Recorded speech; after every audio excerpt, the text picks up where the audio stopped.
आखिर ताले के नीचे इस छोटे से होल का रियल पर्पस क्या है और क्या आप इस नॉर्मल पेन कैप को मोबाइल स्टैंड की तरह यूज कर सकते हैं? कैसे आपका थूक एक फेविक्विक जैसे स्ट्रॉन्ग ग्लू से भी ज्यादा ताकतवर है? और अगर एक व्हाट्सएप मैसेज हमारे अर्थ से मार्स प्लैनेट तक भेजा जाए तो वो मार्स तक कितनी देर में पहुंचेगा? ये आंसर बहुत इंटरेस्टिंग है, तो बने रहना वीडियो के एंड तक। और अभी तक चैनल को सब्सक्राइब नहीं किया तो सब्सक्राइब करके बेल आइकन जरूर दबा देना। नंबर 1, आज मैं आपको डेली लाइफ की कुछ ऐसी चीजों का रियल पर्पस बताने वाला हूं जिन्हें जानकर आप शॉक हो जाओगे। सबसे पहले है पैडलॉक। अगर आपके घर में ऐसा ताला है तो आपने नोटिस किया होगा कि इसके नीचे एक ऐसा छोटा होल होता है। कई लोग इसे सिर्फ ऐसे ही रैंडम समझते हैं, बट एक्चुअली इस होल के कई पर्पसेस होते हैं। जैसा पहला, अगर ताले के अंदर गलती से पानी चला जाए तो वो इसी होल से बाहर निकल जाता है, जिससे ताले के अंदर जंग नहीं लगता। और दूसरा, अगर ताला जाम हो जाए और खुले में दिक्कत करे तो इसी होल में ऑयल या लुब्रिकेंट डालकर ताले को दोबारा स्मूथली खोला जा सकता है। इसके बाद है एयरप्लेन विंडो। अगर आप एरोप्लेन में बैठे हो तो आपने देखा होगा एरोप्लेन के विंडो के पास एक छोटा सा होल होता है। ज्यादातर लोग इस पर ध्यान नहीं देते, बट इसका भी एक इम्पोर्टेंट पर्पस है। दरअसल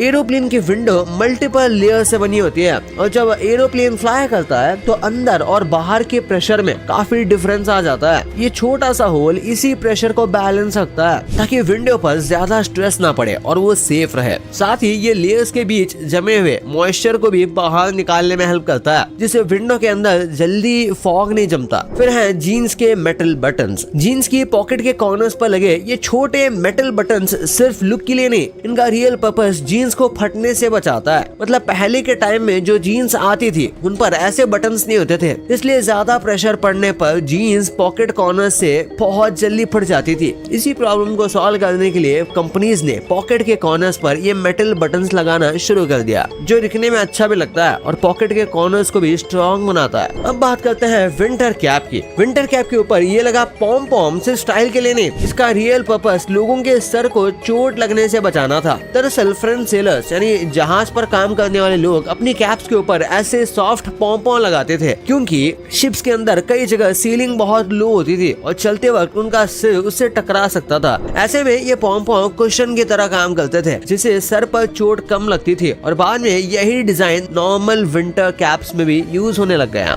अब लास्ट में है पेन कैप। वैसे तो पेन कैप का मेन काम तो पेन को बंद रखने का होता है, पर इसका एक हिडन यूज भी है। आप इसे मोबाइल स्टैंड की तरह यूज कर सकते हो। इसके लिए सबसे पहले कैप को फोन की थिकनेस के हिसाब से थोड़ा बाहर मोड़ना होगा। फिर फोन को कैप और क्लिप के बीच फंसाकर टेबल पर रख दो। कैप नीचे से सपोर्ट देगा और फोन सीधा खड़ा हो जाएगा।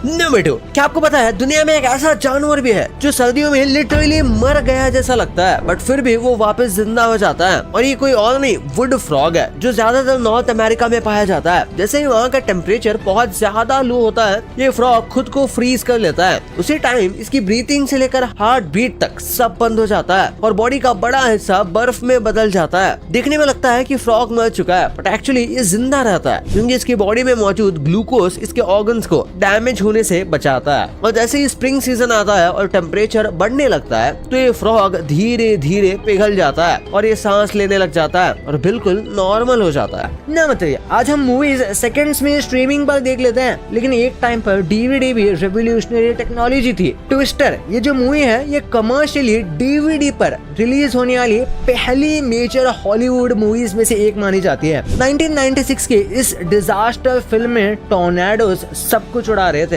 और रियल लाइफ में ये फिल्म VHS एरा को धीरे धीरे रिप्लेस करने वाली DVD वेव का पार्ट बन गई। नंबर 4, आपने कभी सोचा है कि यहाँ हम किसी को मैसेज करें तो वो कुछ सेकंड्स में दुनिया के किसी भी कोने में मैसेज पहुँच जाएगा, लेकिन अगर वही मैसेज अर्थ से मार्स पर भेजना हो तो गेम चेंज हो जाता है। अगर मार्स पर कोई एस्ट्रोनॉट हो और अर्थ से आप उसे हेलो बोलो तो आंसर इंस्टेंटली नहीं आएगा। रेडियो सिग्नल्स लाइट की स्पीड से ट्रैवल करते हैं, बट अर्थ और मार्स के डिस्टेंस कॉन्स्टेंटली चेंज होती रहती है। कभी मैसेज को कुछ मिनट्स लगते हैं और कभी 20 मिनट से भी ज्यादा, और अगर फिर से वहाँ से भी रिप्लाई आना है तो उतना ही टाइम लगेगा। नंबर 5, अमेज़न रिवर दुनिया की सबसे पावरफुल रिवर्स में से एक है और ये 6000 किलोमीटर से भी ज्यादा लंबी है, लेकिन इसके मेन चैनल पर एक भी ब्रिज नहीं है। रीजन ये नहीं है कि ब्रिज बनाना इम्पॉसिबल है, बल्कि अमेज़न का बहुत बड़ा पार्ट डेंस रेन फॉरेस्ट और स्पार्सली पॉपुलेटेड एरिया से गुजरता है। वहाँ रोड्स कम है और बोट्स ज्यादा प्रैक्टिकल है। रेनी सीजन में रिवर इतनी वाइड हो जाती है कि ब्रिज बनाना और भी कॉम्प्लिकेट हो जाता है। नंबर 6, जो पानी आज आप पी रहे हो सकता है उसका कोई पार्ट मिलियंस ऑफ ईयर्स पहले किसी डायनासोर के बॉडी पार्ट में रहा हो। अर्थ का वाटर कंटिन्यूअसली साइकिल में घूमता रहता है, ओशन से इवेपोरेट होता है, क्लाउड्स बनता है, रेन के फॉर्म में ये गिरता है, फिर रिवर्स और ग्राउंड वाटर से ये ओशन तक पहुंच जाता है। पानी डिस्ट्रॉय तो नहीं होता, बस फॉर्म और जगह चेंज करता रहता है। मतलब हम टेक्निकली वही एंशिएंट पानी बार बार रिसाइकिल करके पीते जा रहे हैं। नंबर 7, आप जब खुद से अंदर बात करते हो या माइंड में कुछ इमेजिन करते हो तो शायद आपको लगता होगा कि सबके ब्रेन में ऐसा ही होता है, लेकिन हर इंसान का माइंड सेम तरीके से काम नहीं करता। कुछ लोगों के माइंड में क्लियर इनर वॉइस होती है, कुछ लोग बिना इनर वॉइस के सोचते हैं और कुछ लोग आंखें बंद करके किसी फेस या ऑब्जेक्ट की इमेज भी क्लियरली इमेजिन नहीं कर पाते। इस कंडीशन को एफेंटेसिया कहा जाता है। मतलब कुछ लोग बिना अंदर की आवाज और बिना मेंटल पिक्चर के भी नॉर्मल लाइफ में डिसीजंस लेते रहते हैं। नंबर 8, आप जिन भी इंसान से अपनी लाइफ में मिलते हो वो कुछ ना कुछ ऐसा जानता है जो आप नहीं जानते। मतलब चाहे सामने वाला इंसान छोटा हो, बड़ा हो, पढ़ा लिखा हो या नॉर्मल काम करने वाला हो, उसके एक्सपीरियंस में कुछ ना कुछ यूनिक होता ही है। इसी वजह से कभी कभी रैंडम पर्सन भी आपको ऐसी चीजें सिखा देता है जो बुक्स या इंटरनेट पर इजीली नहीं मिलती।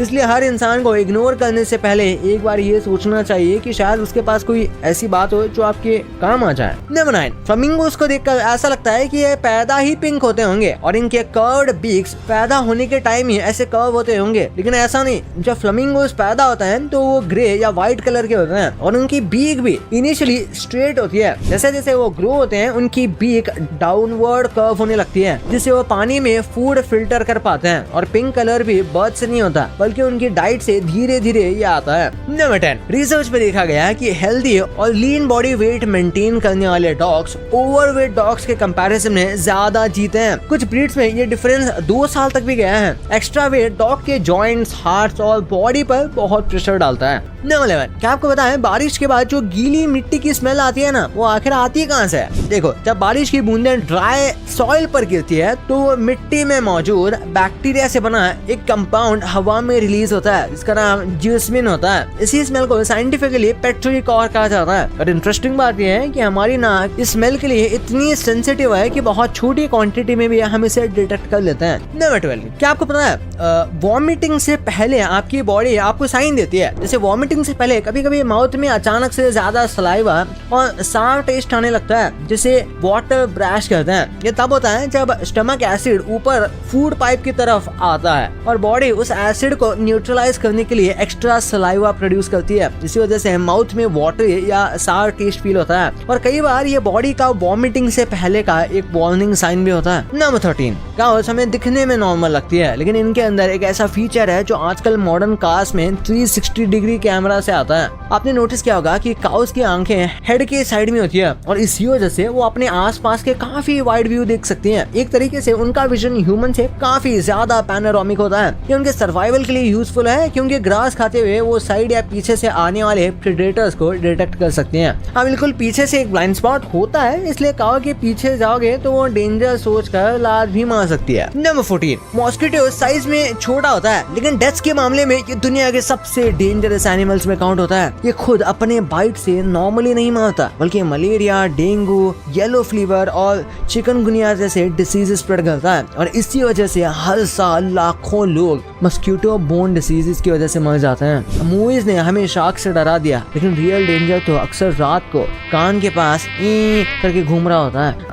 नंबर 15, अगर कभी आपकी उंगलियों पर सुपर ग्लू लग जाए तो उसे सलाइवा से साफ करने की गलती कभी मत करना, क्योंकि सलाइवा इसे निकालने के बजाय इसे और हार्ड कर सकता है। सुपर ग्लू में सायोनोक्लेरेट होता है, जो मॉइस्चर के कांटेक्ट में आते ही बहुत जल्दी हार्ड होने लगता है। हमारी स्किन और सलाइवा दोनों में मॉइस्चर होता है, इसलिए ग्लू फिंगर्स, लिप्स या टंग पर ऑलमोस्ट इंस्टेंटली चिपक सकता है। मतलब सुपर ग्लू को हार्ड होने के लिए हवा नहीं, बल्कि थोड़ी सी नमी होनी चाहिए। भाई ये तो आपको पता चल गया, पर क्या आपको पता है कि आखिर इन फेमस यूट्यूबर्स के ऐसे कौन से डार्क सीक्रेट्स हैं जिन्हें जानकर आप शॉक होने वाले हो? और कौन है वो फेमस गेमर जिसे आप इनोसेंट समझते हो लेकिन उसकी असली रियलिटी जानकर आप सदमे में चले जाओगे? और ऐसी कौन सी जगह है जहां आग बुझाने के लिए बकरियां आती है? भाई वीडियो ना है गजब फैक्ट्स का डोज है, तो इसे जाके अभी दबाओ। और अभी तक चैनल को सब्सक्राइब नहीं किया तो सब्सक्राइब करके बेल आइकन जरूर दबा देना। तो मिलते हैं अगले वीडियो में, तब तक के लिए बाय।